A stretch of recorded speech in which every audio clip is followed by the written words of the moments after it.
নমস্কার বন্ধুরা, কেমন আছেন সবাই? আহারে বাহার রান্নাঘরে আপনাদের সবাইকে স্বাগত জানাই।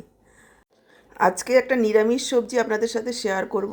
দেখুন, একটা মিডিয়াম সাইজের লাউয়ের অর্ধেকটা নিয়েছি। খোসা ছাড়িয়ে লাউটাকে ডুমু ডুমু করে কেটে নেব।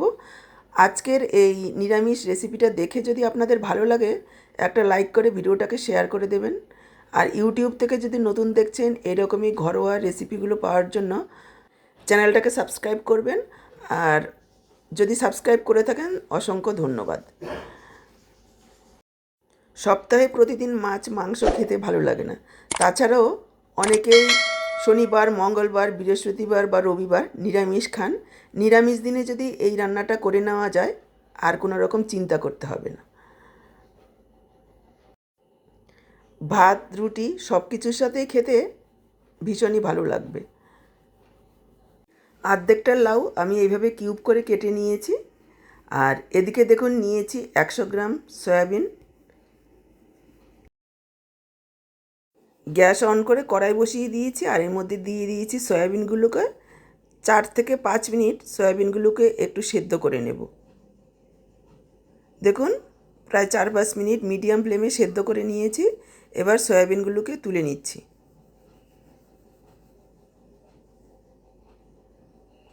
সয়াবিনগুলোকে একটু ঠান্ডা জল দিয়ে ধুয়ে নেব। এভাবে ধুয়ে নিলে অনেকের কাছেই না সয়াবিন গন্ধ লাগে। ধুয়ে নিলে সেই গন্ধটা আর থাকবে না। আর চিপড়ে জলটা বের করে দেব, তাহলে মশলার ঝোলটা ভালো টানবে। সয়াবিনগুলো রান্নার পর খেতে ভালো লাগবে। দেখুন, সয়াবিনগুলোকে চিপড়ে তুলে নিয়েছি। এদিকে গ্যাস অন করে কড়াই বসিয়ে দিয়ে দিয়েছি কিছুটা সর্ষের তেল। তেল গরম হয়ে গেলে প্রথমে আমরা সয়াবিনগুলো দিয়ে দেব।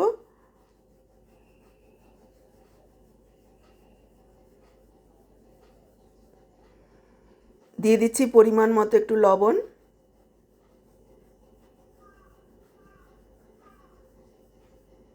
একটু হলুদ গুঁড়ো। সয়াবিনগুলোকে একটু ভেজে নেব। এইভাবে ভেজে নিলে সয়াবিনের স্বাদ ভালো হবে। দেখুন, লালচে করে সয়াবিনগুলোকে ভেজে নিয়েছি, তুলে রাখছি।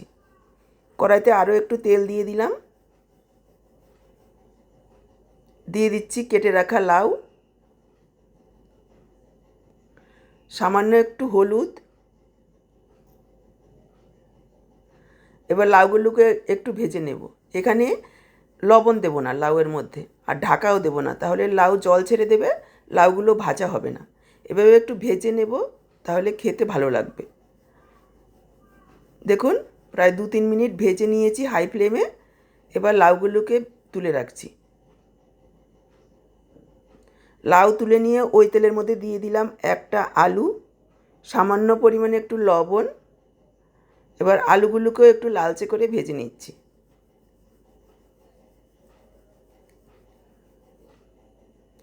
আলুগুলো ভাজা হতে হতে আমি এদিকে একটা মশলা রেডি করে নেব। দেখুন, মিক্সচার জারে নিয়ে নিলাম 1/2 চা চামচ গোটা ধনে, 1/2 চা চামচ গোটা জিরা, ছোট 2-3টে কাঁচা লঙ্কা। কাঁচা লঙ্কাটা আপনারা ঝাল বুঝে যোগ করবেন। দিয়ে দিচ্ছি আদা, 1/2 ইঞ্চি পরিমাণ টুকরো করে দিয়েছি, আর দিয়েছি একটা টমেটো।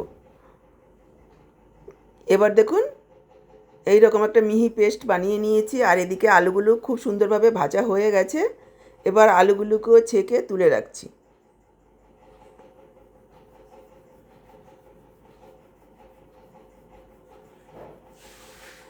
আলু তুলে নিয়ে কড়াতে আরও 2 চামচ তেল দিয়ে দিলাম। ফোড়নে দিয়ে দিচ্ছি একটা শুকনো লঙ্কা, একটা তেজপাতা, 1/2 চা চামচ গোটা জিরা।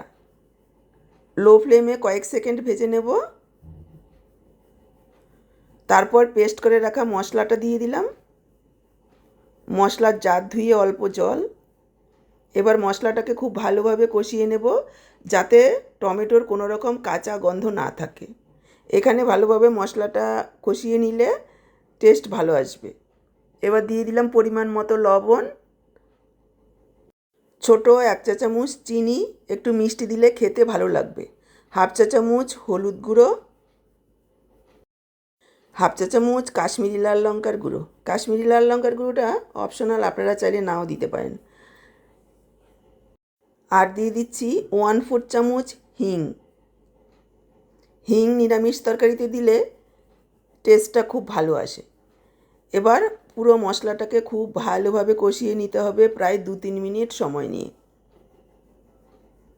মশলাটা যদি শুকিয়ে যায় অল্প পরিমাণে জল দিয়ে মশলাটাকে খুব ভালোভাবে কষিয়ে নিতে হবে। দেখুন আমি একটু জল দিয়ে মশলাটাকে আরও 2-3 মিনিট কষিয়ে নিয়েছি। এবার দিয়ে দিলাম ভেজে রাখা লাউ। লাউগুলোকে প্রথমে মিশিয়ে নেব।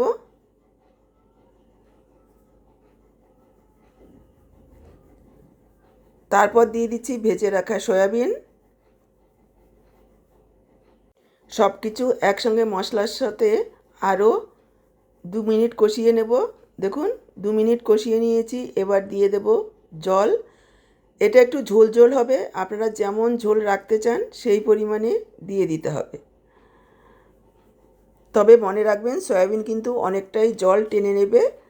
যদি ঝোল ঝোল রাখতে চান এই সময়ে জলটা দিয়ে দিতে হবে। পরে যদি ঝোল টেনে যায় পরে জল দিলে সেই ঝোলটা আর খেতে ভালো লাগবে না। আমি প্রায় 2 কাপ পরিমাণ জল দিয়েছি, মিশিয়ে নিয়ে ঢেকে দিয়ে 7-8 মিনিট রান্না করে নিয়েছি। দেখুন লাউ আলু খুব সুন্দরভাবে সেদ্ধ হয়ে গেছে।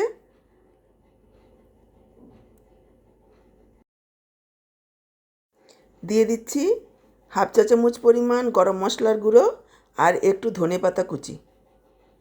কেউ চাইলে একটু ঘিও দিতে পারেন।